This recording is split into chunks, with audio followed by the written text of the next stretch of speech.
नमस्कार। राष्ट्रीय संदेश टाइम्स न्यूज में आप सभी का स्वागत है। आइए चलते हैं आज की खबरों की ओर। धन्यवाद। मातमी अंजुमनों की सुरक्षा को लेकर इदारे तहफ़्फ़ुज़ अज़ा की ओर से अज़ादारों के लिए बहुत अहम पैगाम। नुसरत हुसैन इमरान अख्तर उर्फ भोले और इरशाद हुसैन साहब की जानिब से बात करेंगे नुसरत हुसैन साहब से, जो अंजुमन गुंचे मेहंदिया के सेक्रेटरी भी हैं। जैसे कि हादसात हो रहे हैं, अभी आजमगढ़ में एक अंजुमन गई थी जौनपुर की, तो एक्सीडेंट वगैरह हो गया था, तो इस पे नुसरत भाई आप क्या कहना चाहें? बिस्मिल्लाहिर्रहमानिर्रहीम।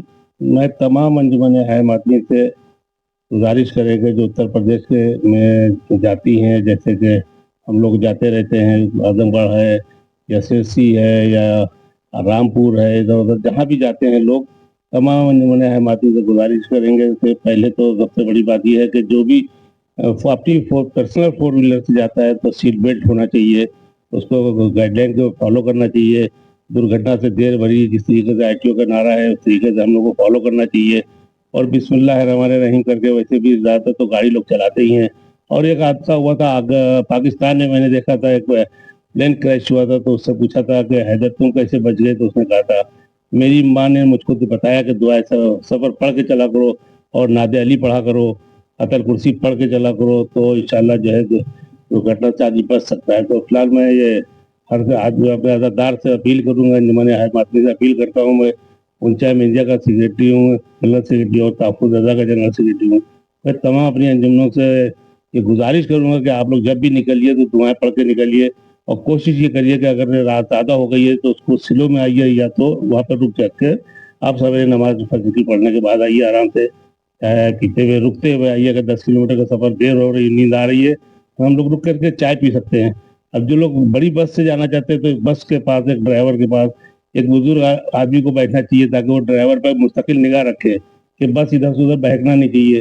काफ़ी लंबे लंबे आजकल सफ़र होते हैं और 4 लाइन होती है, ओवर स्पीड गाड़ी चलती है, 100-120 से नीचे कोई चलना पसंद नहीं करता है। तो मैं ये आपके माध्यम से ये कहना चाहता हूँ आपके चैनल के हिसाब से कि तमाम अंजुमन हैम आदमी है या घर में फैमिली वाले भी जा रहे हैं, जैसे कोई ज़रूरी नहीं है खाली अंजुमन हैम आदमी के शिकार कोई भी हो सकता है, कहीं ऐसे भी अगर हम लोग रात में निकल रहे हैं तो इसके लिए बहुत संभल के चलना चाहिए, और कोशिश ये करें कि हालात को देखते हुए आज करके रात का सफ़र कम करें तो ज़्यादा बेहतर है, वो बहुत अच्छी बात होगी। बहुत बहुत शुक्रिया नुसरत भाई।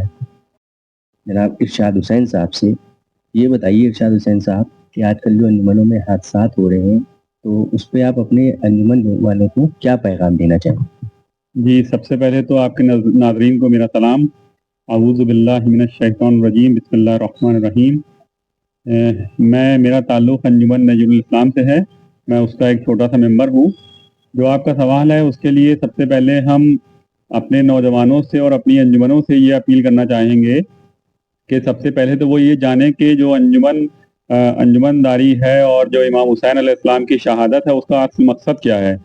क्या हमें अपनी अज़ादारी को बाकी रखना है या अपनी जान गंवा देना है। हमारी माओं ने, हमारे वालिदैन ने हमको अगर अज़ादारी के लिए पाल पोस के बड़ा किया है, तो उसका मकसद ये है कि इमाम हुसैन अलैहिस्सलाम की अज़ादारी को ज़िंदा रखें, ना कि अपनी जान को हलाकत में डालें। अभी बहुत सारे हादसा देखने में आए हैं काफ़ी वक्त से, पिछले साल भी हुआ, अभी आपने तज़किरा किया आजमगढ़ का, जो कि हमने देखा, तो उसमें जो सबसे बड़ी परेशानी है वो इसी तरह की परेशानी है। जो हमारे नौजवान हैं वो इस बात को भूल जाते हैं कि वो क्या करने जा रहे हैं। उनको अपने जहन में ये बात रखनी चाहिए है कि हम किस मकसद के लिए जा रहे हैं। हमें इमाम हुसैन की अज़ादारी में अगर हम करने जा रहे हैं तो हमारा मकसद जो है वही होना चाहिए है कि हम वहाँ पर बहुत ही सलामती के साथ पहुँच जाएँ, दुआएँ पढ़ के जाएँ, और जो है वो जिस तरह से हमारी माओं ने, हमारे वालिदैन ने हमको समझाया है, या जो हमारी अंजुमन के लोग हैं, जो हमारे अंजुमन के सदर हैं, सेक्रेटरी हैं और जो बुज़ुर्ग हज़रात हैं, वो हम सभी लोग हिदायत करते हैं कि आप सुकून के साथ जाइए, कम स्पीड में जाइए, जो ट्रैफिक रूल्स हैं उनको फॉलो करिए। तो ये हमको भी इसी तरह की ज़िम्मेदारियों के साथ जो है वो आगे बढ़ना है और अपनी अंजुमन को लेके जाना है, क्योंकि इस तरह से अगर हादसात होते रहेंगे तो ये जो अज़ादारी है उसके लिए भी नुकसानदेह है कि अगर कोई अंजुमन का साहिब-ए-याद है या कोई ऐसा फ़र्द है, अगर वो इस दुनिया से ऐसे हादसात में चला जाता है, ये नागहानी मौतों में जिस तरह से हो जाती हैं, मतलब किसी गलती की वजह से, जिसका हम तज़किरा कर रहे हैं, तो अल्लाह ना करे ये सब चीज़ें हों। बहरहाल इनसे हम सबको बचना चाहिए। बहुत बहुत शुक्रिया।